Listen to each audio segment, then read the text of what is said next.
The mental state of the cosmic is difficult to describe. This is true. When one enters and then experiences the I am, the personality knows but has no words to tell you about it. And it really is difficult. It's extremely for me to tell you I am. Each one of you will have a different little phrase that through growing years means something to you different. But I am that. What the heck is that? Can't be explained. The only thing that I can tell you that it is a wave. I am the wave that comes out and goes back to itself. I'm that.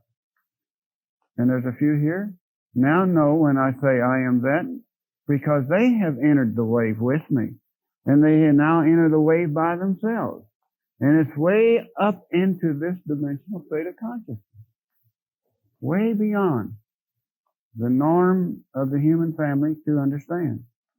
Because too caught up in belief systems. Too caught up. We gotta let go. We gotta be free.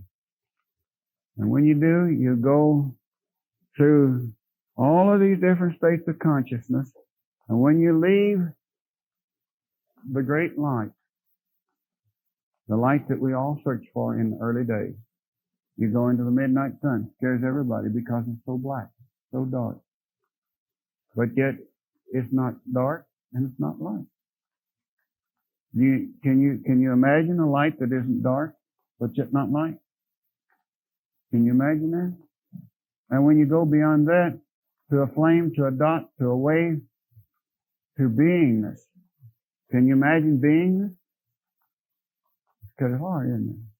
But I guarantee you, once you can set in here, you'll know what beingness is.